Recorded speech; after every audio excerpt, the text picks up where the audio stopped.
times, taking control of your life means taking control of your health. We have for far too long given the power within ourselves away to Big Pharma and other organizations and doctors, as well as the medical industry, and we are not in the business of healing anymore. Today, Freedom Central is in Amsterdam chatting to Eric Pearl at a massive conference here at the Rye. Busy day, Eric. Thanks for giving us your time, and just wanted to get into a little bit about how you came to be on this journey as a healer. How did you find yourself with these abilities? Well, the background story is that I was a chiropractor, and I still am by license. A chiropractic doctor. I know that in the UK and other areas they haven't caught up with the rest of the world yet. They're not all doctors, but the education is equivalent to a medical doctor degree, and that's what I was practicing. And somewhere, some things started to happen that were a bit unusual. I was awake in the middle of the night by a bright light piercing through my eyes. I opened my eyes to see what it was, and it wasn't anything seemingly spiritual or metaphysical. It was more just the lamp next to my bed turned itself on. I had that lamp for a good 10 years and hadn't selected any other propitious occasion to self-ignite, but there it was. And at the same time I felt people in my house, which is a very uncomfortable feeling to wake up and feel people in your house. Let's just say I got up rather bravely with a knife, a can of pepper spray, and my Doberman pinscher and went hunting. And after a good 20 minutes or so of looking, I finally realized that I would never find anyone there. It still felt as if they were there, but I finally decided I wouldn't find anyone, and if I didn't get some sleep, I'd be a wreck for my patients the next day, so I went back to bed. On that Monday, I went into my office, and 7 of my patients, independent of one another, told me that they felt people in the room with us, I guess pretty much like I had felt people in my home. Some said standing, some said walking, some said running, and 2 of them actually looked me straight in the eye and said, it felt as if someone was flying around the ceiling. Now, I had been in practice for 12 years at that point. No one had ever said anything like this before, so you would think that that would have gotten my attention. Yeah. But other patients were saying, I could feel your hands before you touch me. And I, of course, didn't believe them. I said, sure you can, close your eyes. So they'd close their eyes, and I'd hold my hands in certain directions, and they'd tell me, right shoulder, left ankle. So it became a game, because it was my office, and I could have whatever games I wanted, I guess. And as I played with this, my palm blistered a couple of times, and actually bled once, not like a stigmata, but more as if you take a pin or a needle and accidentally stick your palm, that little bit of blood that comes out. The next thing I know, people start having healings, real healings. They're getting up out of wheelchairs, and vision and hearing is returning. They're showing documented tumors suddenly disappearing. Their parents are calling me saying that their children with cerebral palsy or epilepsy are running and playing and speaking normally and not having seizures any longer. What's going on? And of course, not everyone was having these healings, but a lot of people, enough of them so that we knew that something substantial was happening. And so my patients were asking me to explain this, and I said, what did you do? They would say, and I said, I didn't do anything, and don't tell anybody, which went over about as big as just saying no to drugs. So soon people started coming in from everywhere going, I'll have what she had, and the next thing I know, people are saying, teach this. And I said, teach it? How the heck do you teach something like this? I'm standing there really waving my hands in the air, looking foolish. Stand there, wave your hands in the air, look foolish, tell me what happens, let me know what happens with you. This is what's happening with me. But more and more of my patients would call me up after they had gotten home and say that they walked into their house and their lamp or television or stereo started to turn itself on and off and on and off, and they felt sensations in their hands, and they would hold their hands by someone in the family, and suddenly the grandfather was able to speak again after the stroke, or the uncle regained the use of an arm or a leg. And we found that once you interact with this, what science calls the reconnective healing spectrum, or what science explains this is this new level of healing, we seem to be able to access it. It's not just healing, as Dr. Konstantin Kurakov explained today. It's a spectrum of what we could look at as healing in evolutionary frequencies. It's human evolution that is so huge, so vast, so endless, that it's the first time, I guess you only need one time, that we're able to fully access anything and everything that any and all forms combined, any and all techniques combined of energy healing can bring us without requiring any of the technique. It's as if during this expanding period of time, you know how we sort of kicked into this high gear of time expansion that a lot of people equated with the harmonic convergence starting around 1987 and continuing through 2012, when we have this big transformation everyone's waiting for, you know, and so the doomsdayers are all saying it'll be the end of the world, and it won't be. It might be the end of the world as we know it. I'm not even sure we're really going to notice something distinct, you know, that very next day. I don't think we're going to wake up December 22nd, 2012, look under the covers of the bed and scream because we're suddenly invisible. I don't think we'll notice anything, except maybe the hangover we have from coming home late from the 2012 party the night before, right? I think what will be more likely the case is that 6, 12, 30 years later, whatever, we're going to look back and go, look at that huge, huge transition of consciousness that humanity went through during that period of time. That's when we're really going to see it. We're going to recognize it more in retrospect by comparison in our evolution, but it is our human evolution. And what the reconnection seems to be doing is, it seems to be here as a form of expedited learning. It's giving us, or the universe is giving us, the potential of receiving far greater rewards, but we also have to meet some really great challenges. Great does not mean difficult. It means great. So for instance, one of the gifts or the rewards of accessing Reconnective Healing is that this allows us to completely transcend any and all of our energy healing techniques, even the new ones, to access something far more comprehensive that brings about healings that science is studying because they tend to be virtually instantaneous and almost always last a lifetime. That's the gift. What's the challenge? Whether or not we're willing to transcend our energy healing techniques in the first place, that's the challenge. Or we could say the gift is that this allows us to completely demystify the healing process. The challenge is whether or not we're willing to allow the healing process to be demystified, which then boils down to, if we have the possibility, if we have the opportunity to completely transcend our energy healing techniques and in return facilitate far greater comprehensive healings for people, to do less, to access more. If we have the possibility to demystify the healing process to allow it to be completely transparent for everyone,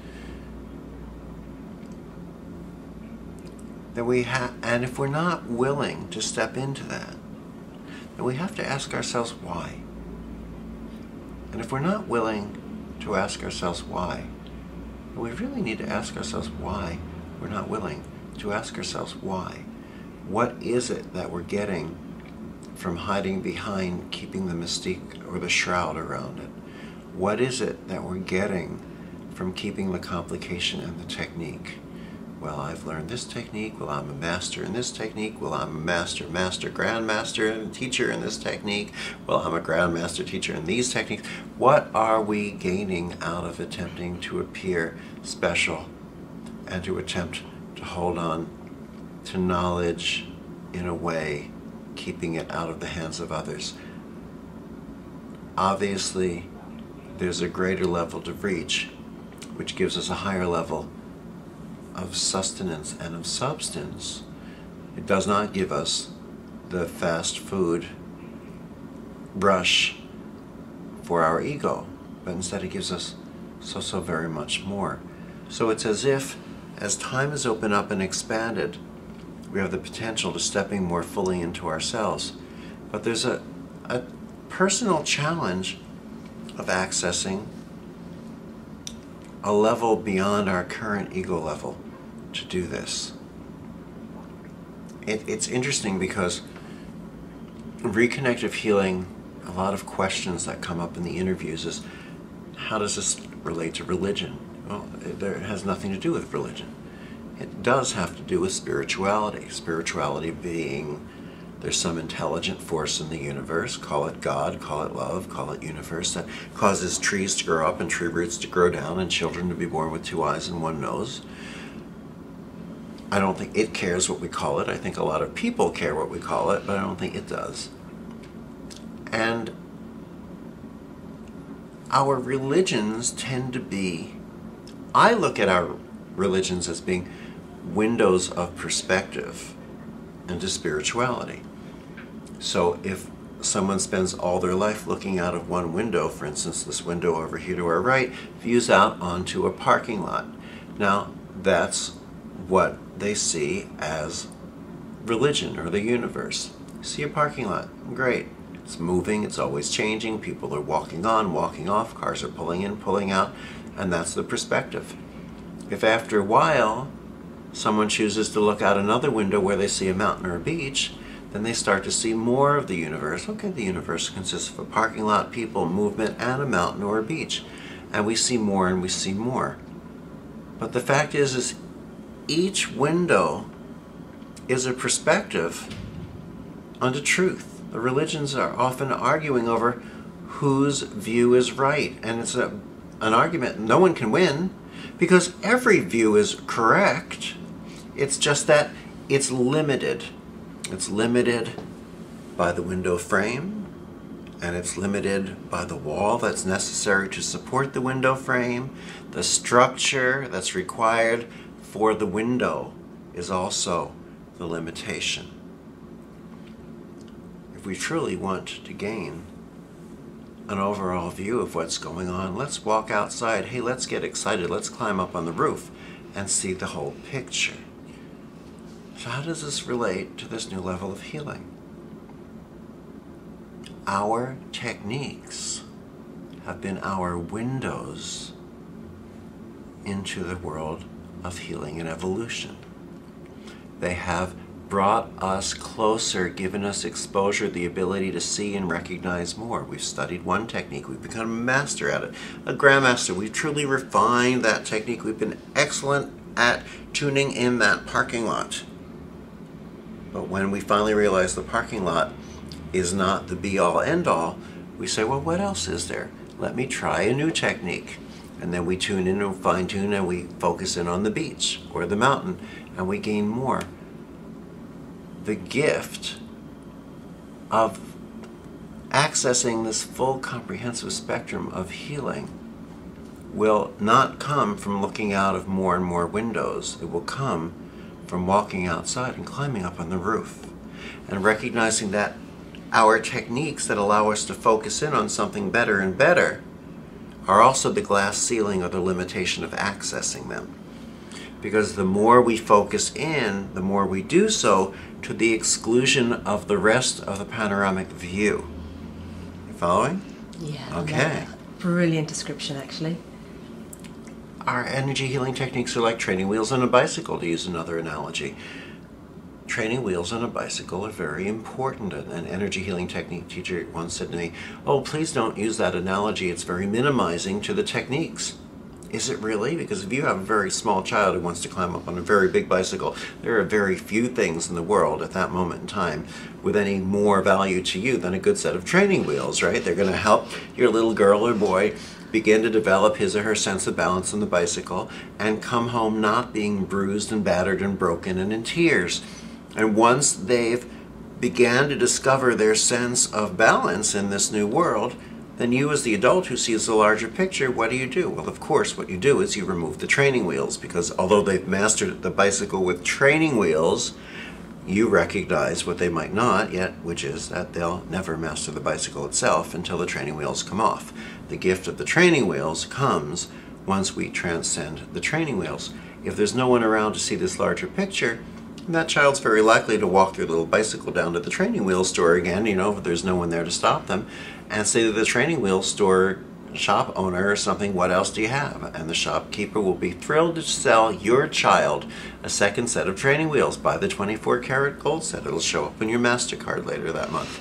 And you look out the window next week, and then they'll have added the training wheels that make little beeping sounds when they tip, or the ones that shoot the infrared light beams out, and they bought the special super deluxe glasses so they can see the infrared light beams on days that aren't bright and sunny. And one day you look out your window and here's your child riding down the street on a bicycle with 24 sets of training wheels, beeping and tipping and tilting and having a great time, probably followed by 2 or 3 dozen of his or her best friends who your kid is taught to master the bicycle with various training wheels. They probably all have their little pink business cards with the rainbows and the fairies that list all the various training wheels that they've mastered, and yet none of them have mastered the bicycle, and of course none of them ever will until the training wheels come off. Our techniques are training wheels that need to be transcended as the masters have known throughout time. The true gift of technique comes in its transcendence. The teachers, however, today are not all masters. They tell us, come back and learn more, come back and learn more. Write me another check. My husband will be thrilled to deposit it and come back and learn more. Next month you can learn how to zip up your soul so the negative entities don't enter it and you don't gain weight from the healing process. Next month you can learn how not to have the little silver string break. Next month you can learn how to protect yourself in this flame or that flame, or buy the special necklace to protect you from this. Fear, lack, and limitation is constantly being insidiously instilled into us through the healing world, and on top of which we are paying for the privilege as we go back to the teachers. The only thing the teachers today seem to be working on mastering is keeping us coming back and keeping their seats filled. The masters have always said to us, don't come back. Don't come back. We're not teaching you in the first place, they tell us. They explain that we are allowing ourselves to access our own mastery from being in the presence of this consciousness, and we need to go forward and access it further in the silence of our own minds. They don't want to keep their seats filled with us. They want us gone. They need the chair, because there will always be the new student as long as there is truth to be taught. The teachers, the gift of the technique comes in its transcendence. The masters have known this. The teachers today seem to either not know this or for some reason don't seem to want us to know this. But we can't wait any longer. Someone said to me, why can't we wait any longer? Fine, you can wait if you want to. I don't want to, do you? Let's not wait any longer. It's time for us to become the teachers of the teachers. It's time for us to become the light that lights the next light. And when you take a lit candle to light another candle to light another candle, tell me, do you ever really see that flame doing a technique? Well, of course not. You just see that flame standing in the truth and purity, the essence, the integrity of who and what it is. And as it does that, it simply inspires the next flame to ignite and the next. We have to stop trying to do the healing, to rise above that, and instead to simply become the healing, and in that truth and integrity inspire the healing within the next person and the next with whom we interact, to actually allow ourselves to become that high functioning level of the light that we now know through research as well that we are. The DNA in each of our cells emits a specific level of light. We have to allow ourselves to return to that level of light, and by doing so we inspire the next person and the next to return to their natural vibration of light as well. And when they do, anything denser than that light, which is pretty much, including most of our health challenges, has nothing much left to hold on to. So if appropriate for that person at that point in time, it just falls away. The health challenge just falls away. And healing is really just that simple. And anything more complicated than that is designed to sell ourselves. To sell us something. It's time to come home. We have to come home. Absolutely. Do you think that this level of information and self-empowerment has been kept with us to keep us disempowered and suppressed? I wouldn't apply maybe that level of an insidious nature to it. It's a yes and no answer, but insidious or negative depends on how many steps back we want to view it from. Is it there in an attempt to keep us suppressed from becoming the full expressions of God and love and universe that we are, vibrating at our highest level, being the multidimensional beings that we are, that therefore just one tiny part of the gift is this huge, instantaneous, spontaneous healings that occur regularly and seem to last for a lifetime? Yes, part of the intention, in a sense, part of the plan is for it to a degree to keep us from that awareness, from that level, but not really. It's to give us a hoop to jump through, a level to jump over, a new level of growth, struggling through a learning experience to access something new so we can actually discover who we are. The world is not against us. The universe is not against us. We are simply given opportunities greater and greater to learn and reach greater levels of who we are. I know that there are a lot of people who make their money from writing books all about how supposedly the world is against us, the government's trying to get us, they're tap dancing. It's the, what do they call that group of people? The Illuminati, and the people who are worried that everyone's after you. Who in the world wants to live your life that way? Not me. Is that empowering? No, it isn't. Is that healing? No, it isn't. It's coming from fear, lack, and limitation. Is it foolish to not believe that? No, it isn't. Fear, lack, and limitation is an illusion. Fear, lack, limitation, illusion, separation, everything either comes from there or it comes from here. Love, prosperity, oneness, unity, light, abundance. Where do you think healing resides? It resides here. Where does evolution reside? It resides here. How are we ever going to facilitate the gift of healing, which resides over here in love, prosperity, and oneness, if we're going to stand here hidden and shrouded in fear, lack, and limitation? Every time we add something to ourselves as an attempt to make ourselves more, we are telling ourselves that we are less than 100%. And the universe always says yes, so we stay there. Every time we protect ourselves in a white flame or a purple flame or a gold flame to keep ourselves safe, we're telling ourselves that there is fear, there are things we need to be afraid of. Every time we put on a special fear-based necklace to protect us from something in the morning, we walk out during the day, we wash our hands before lunch or dinner, and we straighten our little fear-based necklace on, and at night we get into bed and we take our necklace off and put our little fear-based necklace on a safe spot by the nightstand before we go to sleep, because we have to keep our fear safe. There's an oxymoron for you. So we can tomorrow put it back on and start off the next day based in fear and say that we are healers. I'm sorry. We cannot give that which we are not willing to accept or receive ourselves. We cannot stay here in fear and say that we are facilitating healings that live over here in love, prosperity, and abundance until we challenge ourselves to walk through these fears one step at a time. Let's look for, starting with the little fears in our life, and let's step through them wisely. With wisdom. What does with wisdom mean? It means if you're afraid to jump off of a commercial jetliner holding onto a Mary Poppins umbrella, don't do that. There's no wisdom in it. But if you're going to, let's say, a healing seminar, and you're walking out the door and you look down and suddenly you find that you're wearing lots of black clothing, don't run upstairs to put on your healing colors. Run back upstairs and put on all black, and don't cheat. Don't put on purple underwear. The worst thing that could happen is you'll die. And if you do, you'll be all right anyhow.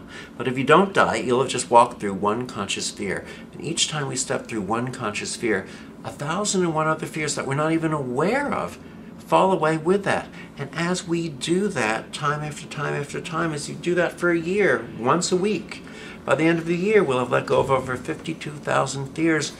We simply become more and more that light. So then when we step into the healing equation, we step in as that light. And light needs nothing to protect itself from, because darkness doesn't exist. If it did, we could sweep it up, put it into a paper bag, and stick it out with the trash.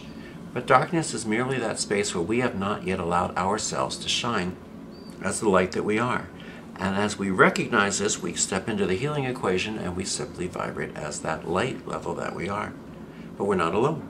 We're in this field.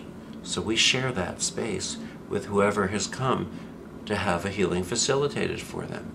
And as we feel this vibration, we return to light. They also, somewhere inside, figuratively, a little voice goes off inside of them and they say, I remember this. This is me vibrating as light. I think I'll do it again. And as they return to that light vibration, anything denser than light, including whatever health challenges they are experiencing, if appropriate at that time for them in their life, it simply falls away.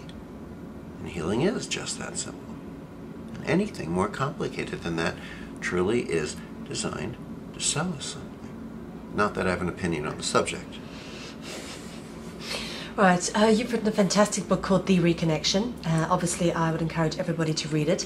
But what I wanted you to put across is, how do the individual, the somewhat less aware or less awake person, find that reconnection initially within themselves? How do they start to empower themselves to discover their own healing potential, thus healing themselves, their environment, and potentially others? In the healing world, there's a tendency to want to bring everything down to the level at which we understand it. And sometimes when something is at a different or a more expanded level, we try to reduce it again, because otherwise it becomes a challenge for us to access. It never really is a challenge for us to access. We just view it as such because it means that we have to move past a comfort zone in some places where we really don't want to, because we're very settled into it, and besides we like it, and besides we like to be right, which brings us back then to ego. And I'm not saying there's anything wrong with ego. There isn't. We need it. We all have it. I have mine. I'm sure mine shows very readily at very many times. Our egos help us strive to be the best we can be. But I don't think that God was standing over us, creating the human being and accidentally, dropped something and went, oops, now I'll never get that sucker out of the human being. I believe that the reason that so many of us are so consistently aware of working on ego, it's really a misconception. We don't need to work on our egos as much as we need to learn to work with them. The ego is probably one of the greatest, most consistent teaching gifts that we've been given, because it's always allowing us to learn how to strive without stepping out of proportion. It's always a challenge to bring it back into balance, bring it back into balance, bring it back into balance. It's part of how we learn to find that perfect balance within our lives and within the lives of the others with whom we interact. And one of the ways that ego can inhibit is the New Age consciousness of self-entitlement, where we want to say, oh, the reconnection, reconnective healing, it's just more of the same. It's another tool for our toolbox, and it's all God, it's all love, it's all the universe, it's all the same, and I can just ohm it in because I'm entitled to it, because it's here. Well, actually, no. It is all God, it is all love, it is all universe. But it's not all the same. There's actually more. We've been accessing energy healing. And the way this has been described by the researchers who are saying that they feel this is a level of healing that hasn't been here on the planet before, they say the reason they say that is because the healings are so instantaneous, and they do tend to last for a lifetime. But they say you can understand it if you understand that we're existing in a little four-dimensional existence. Here's our little four-dimensional playground, which in quantum physics they often illustrate as a bubble. And they say the wall of this bubble is height, width, depth, and time. The interior of the bubble has been energy. Everything here has been energy. Our energy healing techniques have been subsets of energy. Reiki, Jirei, Jinshin, Qigong, Mashang, Beijing, EFG, XYZ, 1, 2, 3, Alpha, Beta, Delta. You know, it doesn't matter what we want to call these things. They're different. We know that Reiki feels different than Qigong. We know that we access it differently from Qigong, so they're different portions of energy. But suddenly, in this exchange, in this expansion of time, since time is a component of our tiny little, four-dimensional bubble wall in this huge, endless, vast universe, then as time expands, our playground, our bubble, opens up and expands to access more of what has always existed here outside of our previous existence, so it's timeless, but hasn't existed within our bubble, so it's new to us. Not new, but new to us.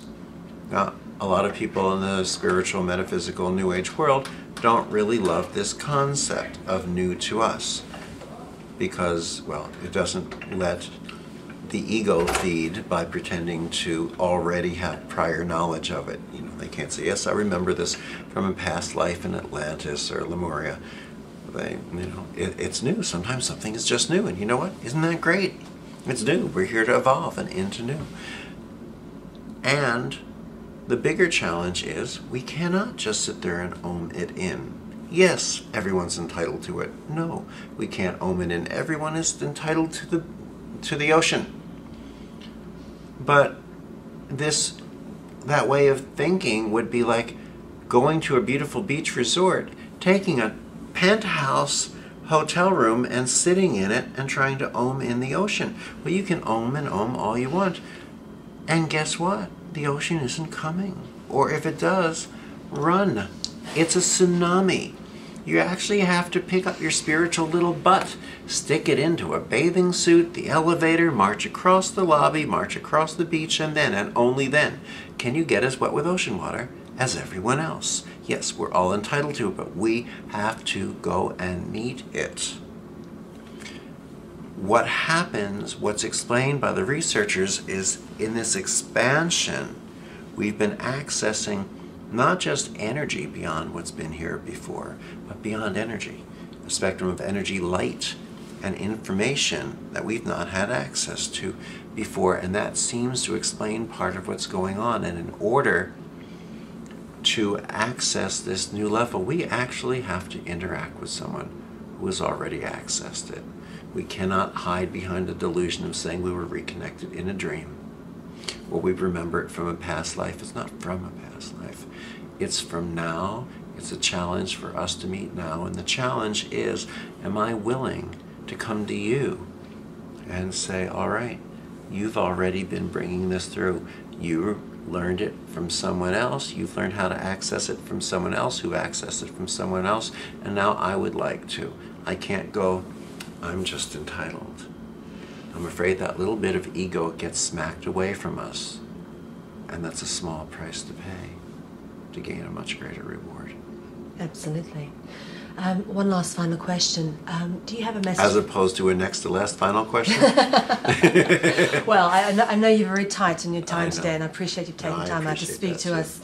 I could speak to you all day, actually. Just wanted to know, what message do you have for humanity? You obviously have a wonderful perspective. There must be something you'd like to say to people out there. I don't know what not to say. That's probably part of the problem. The main understanding that I'd like us to gain from this is that there is no special person to go to who's holding the key to healing for you or a loved one. You can fully access instantly the very same ability that anyone else has. Let me explain it. So for instance, the book, The Reconnection, is in 36 different languages so far. I've trained close to 70,000 people. A good 20% of them, about 14,000 or so, are mainstream healthcare practitioners, doctors, nurses, physical therapists, medical researchers. Another maybe 30% are masters and grandmaster teachers of the various energy healing techniques who've recognized that the technique itself is the glass ceiling, is the limitation, and they're learning to transcend that. That's why they're coming. And the other 50% is the mainstream world, just like you and me and everyone else. Because a lot of the mainstream just was turned off by having to learn to move this hand this way and that hand that way and collapse a wavelength and spray yourself off with alcohol. It's silly. We don't need to do that any longer, if we ever really did. And so we teach this work because you can access it. And just last week I gave a seminar here with about 1,100 people teaching how to do reconnective healing, and we teach it on the globe. As I said, around the globe. I'm on the road 45 weeks a year. We will come back to Amsterdam next November, but between now and that whole year, there are many other countries who will be teaching it in, and the way we teach it is this. Usually there's a Friday night presentation for about 3 hours. We speak about the history of the work, the theory behind it, the scientific research that is ongoing right now around the globe to see what makes it just so dramatically, distinctly different than any form of energy healing that we've known of. We give everyone an opportunity to feel it in your hands, and we bring up volunteers from the audience so we can do live demonstrations of the healing so we can see the reality of this, because in our seeing lies our knowingness, and in our knowingness lies our ability to see even more, and in both lies our mastery. Saturday and Sunday is a working seminar. It's a working seminar, and I'll tell you right now, don't come if you think we're all going to sit around, hold hands, om, and sing Kumbaya, my Lord. It won't happen that way. This really is my personality, and I don't get any prettier. This is it. I'm focused. Thank you. I'm focused. I'm serious. And the way it works is there's a stage in the center of the room. There's chairs on one side, massage tables on the other, usually one massage table for approximately every 4 people. I'll demonstrate a level of the healing from the stage. We'll talk about a little bit the philosophy or the science, and then we'll go to the tables in groups of either 2 or 4. I'll walk around to each table, and there'll be one person lying down, one person standing, and I'll say, here, watch. Just shift the position of your hand just a little, and begin to feel right over here. Just let yourself feel that right over there. And as they tune into that sensation, suddenly they'll see the person's eyes start to rapidly dart back and forth on the table. Say, good, good, good. Now glide your hand here until the sensation changes. They'll go, here it is. And suddenly the person's foot will start to move for their fingers, and then we'll find another spot, and we'll get another change. Then we'll move back, we'll get the first change again.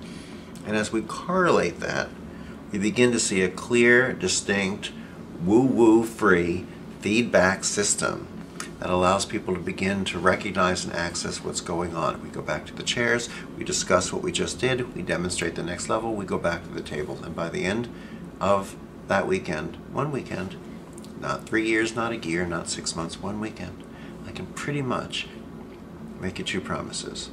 A, you'll be able to facilitate any level of healing that I can facilitate. If not just as well, then maybe better. And by the end of that one weekend, you will be able to facilitate any level of healing that any human being on this planet can facilitate, whether they've moved to a church in Brazil and changed their last name to Of God, or whether they were raised by monks in a mountaintop in a cave in Tibet, and individual birds each picked up one grain of seed at a time and flew them in with their beaks hand-painted in chakra colors. I mean, it doesn't matter whether you create a story about a Russian girl lost in the woods or it does not matter the story we create around it. The fact is we can each access this to 100%, and this is now demonstrated in the 70,000 people that I've taught this work to.